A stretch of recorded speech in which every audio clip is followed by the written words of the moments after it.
Hey, Fix-It-Tony here. This video today is going to be about my power seats. So the problem I have is these headrests. They're powered, and they went up when I first bought the car. The passenger side would go up and down, but not the driver's side. And now it doesn't want to go up, and it actually looks a little bit cockeyed. I kind of lift it up, but then it just wants to slide right back down. And this is the controller for it. Up, down. Now when I push up, let me see if you can hear the sound of the motor. Let me go really close. All right, so you heard the motor. So I'm going to try to investigate why it's not working, and we'll kind of go through the discovery and the repair together. First things first is I have to remove this headrest before I can remove this back panel. This back panel, if you feel right here, there's a button. You got to push this button in, and there's a release for the headrest. There's going to be a couple of really tiny screws somewhere down in here. And the best way to do this project is by raising the seat all the way up. I think is you have to bring the seat backward. Let's roll it forward.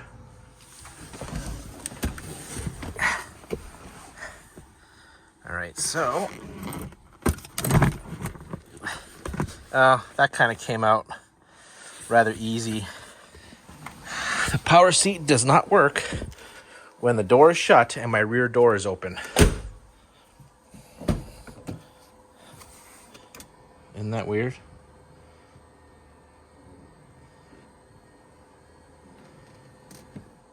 We have one Phillips here and another Phillips. All right, I used a stubby to remove my screws, and I'll just put them over here for now. And let me see you hold this phone. And then I'm going to pull the bottom out, and then it just drops right back down. Let's see here. Looks like something popped here, eh? Oh yeah, this is very loose. This is a spring here, and this thing, yeah, clearly not supposed to be doing that. And where is this supposed to hook up? Okay.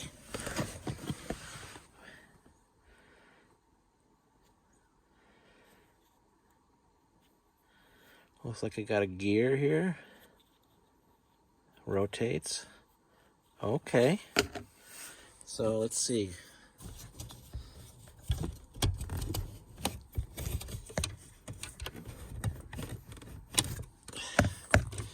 I had pushed this up and clipped it. I think where this stupid thing is supposed to go. Probably shouldn't have done that. There. Maybe it does go back in there. All right, so this is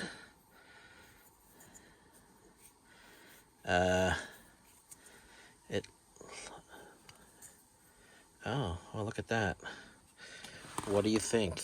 Could go in there, huh? Let's take a look, see.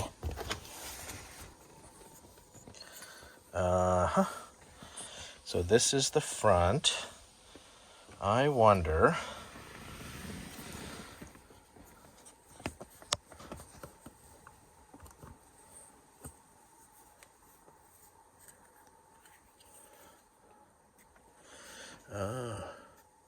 See that? I wonder.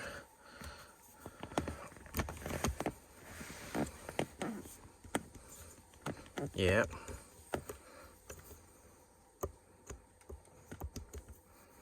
And then I bet you got to push that button in. Okay.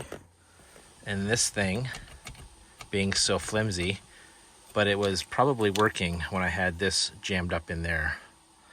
And I probably have to have this facing like this so that when I push the button, it pulls this forward and then allows me to move up the headrest. Huh. Oh, I just pulled that out. Oh, shit.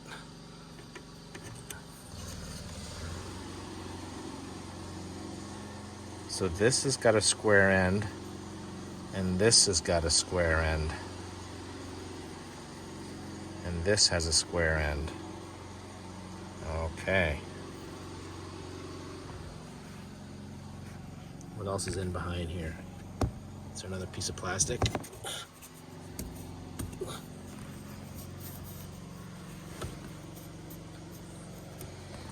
Oh, I don't know. I don't want to pull this back, but there's something here.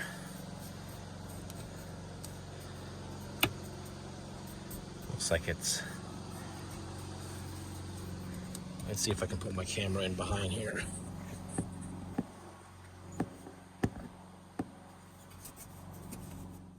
So I'm sitting behind the driver's seat, and I wasn't sure if I made it clear what I learned about reinstalling the headrests. So this is the fixed one. This is the one that's still broken. Very loose. Now, normally, let's say this is all working, and for some reason you need to remove the headrest.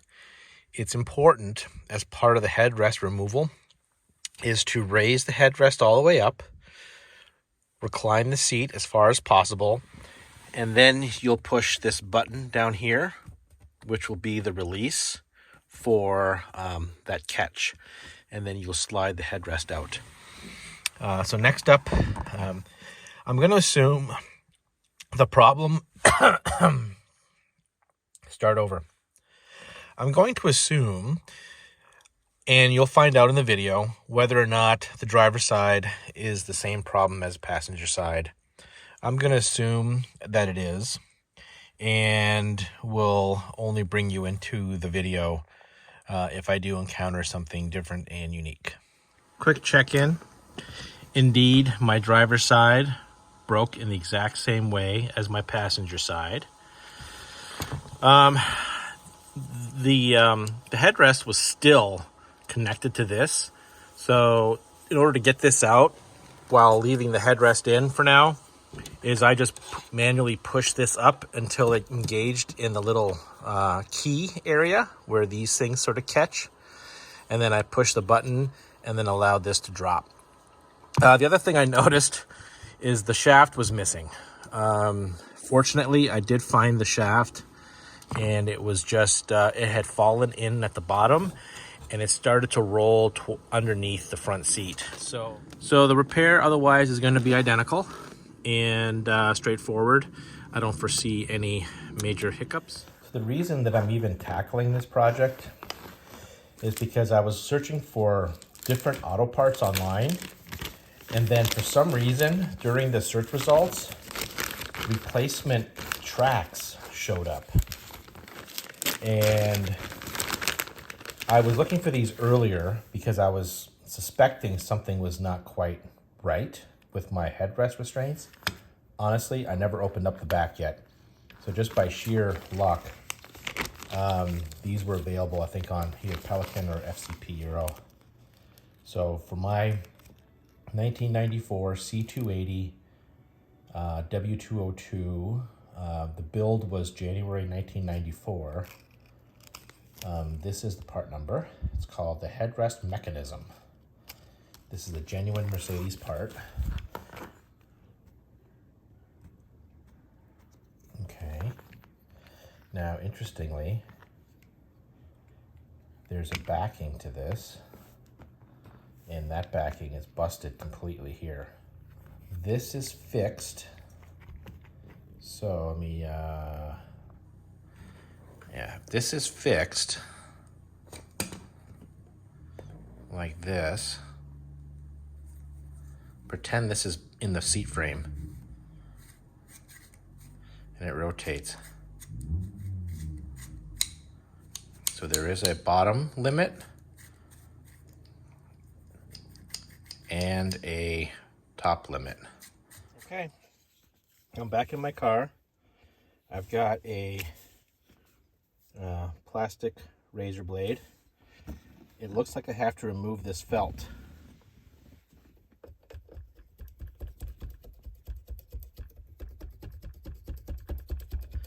You know, it almost looks like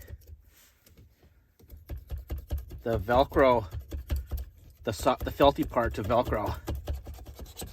Start from the bottom.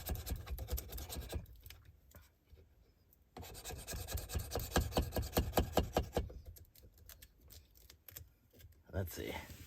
All right. That's kind of what it looks like. Put it back here now so you can see. I think I got to lift this up. Ah, there it is. Something fell. Now what I'm going to do is to keep this rolling positively, I'm going to throw a little bit more grease in these tracks just so that this really gets slippery.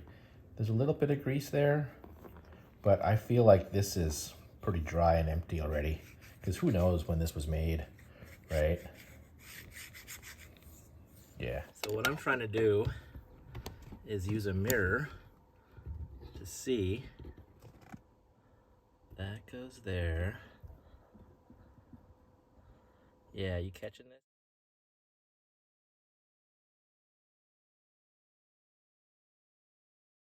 Yeah, you catching this? All right, so I'm gonna have to see how this is gonna fit in there.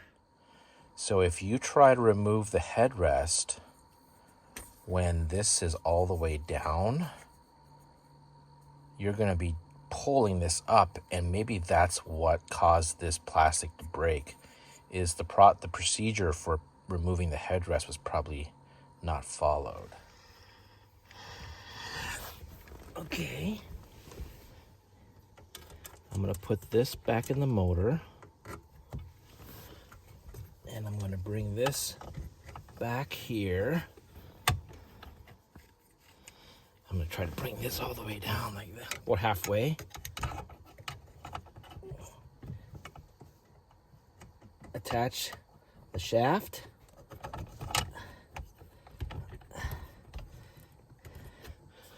Now what you're seeing me struggle with is the shaft is square, and so I'm gonna be doing this out of camera sight.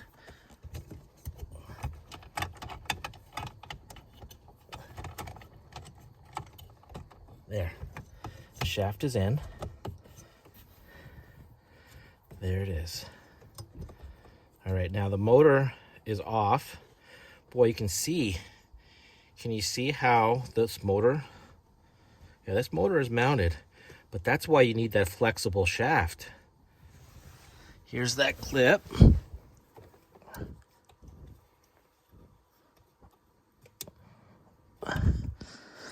And that bump's got to go in that hole. And I am going to need a tool. Probably a flat-bladed screwdriver. Okay. I'm back.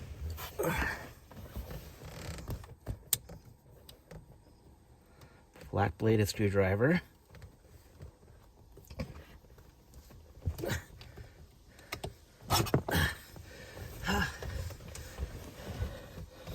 This is proving to be trickier. I almost have to squeeze this in as I'm,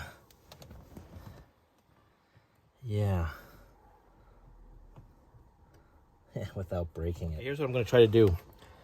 I'm going to be squeezing this metal piece and this bracket together. I'm going to need you to take this screwdriver, turn it like this, and then take this hammer and whack the top of the screwdriver. Ready? Gentle.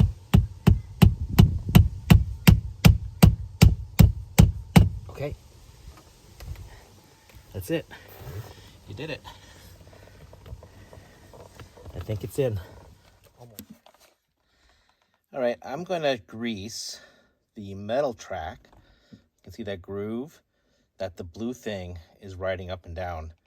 And the kind of grease I have is a synthetic grease, and I'm just going to put it in behind.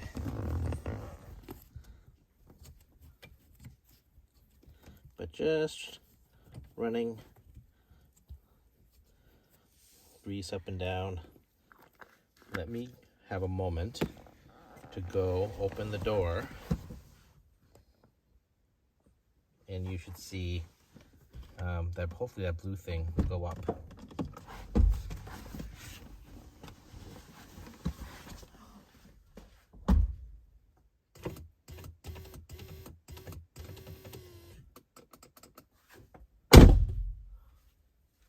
And I'm just going to put more grease in this track.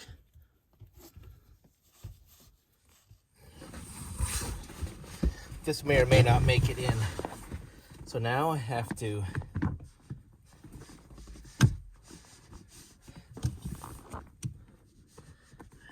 bring the seat further back. On this right side of this black track, right here, it looks like the peg should really go inside this track as well. All right, so you have to get this headrest down into this area. Sorry, I accidentally hit pause or something. So you can see the right leg of the headrest. It sort of is in this track right here. And then on this one, I did feel it hit the top of the plastic. I pushed this button in, and I can feel the round leg of the headrest as it was coming down. And I pushed this button in, and then I felt it click and engage. And then now I can't really flip it up. Okay, so now let's go outside and see if we can get this to go up and down. Got to put this back. And what I did was I had some 3M spray adhesive, 7.7. And I did a quick little spray. And I'm just going to line up these dimple pieces again and put it exactly where it was before. So in fact, I do probably want to, this is like a little extra insurance from any anti-slippage. Okay, reinstalling this cover is probably straightforward. You put the top in first. And then you're going to find the screw holes and then put this back. When reinstalling, I do want to provide you with one tip. You can see here, you'll see this plastic trim. The bottom of the seat cover has to fit in this behind this plastic trim here, okay? You have to open this up a little bit. This trim right here, you'll see it. You'll want to open this up on both sides to then drop that in more, and then put a hold up. There's a screw right there. Push up a lot of force, push it also in, and then you should be able to relocate the hole. All right, moment of truth. Let's first tease ourselves by tilting that up to a good view. And then, oh my gosh, look at that. It works. Woo.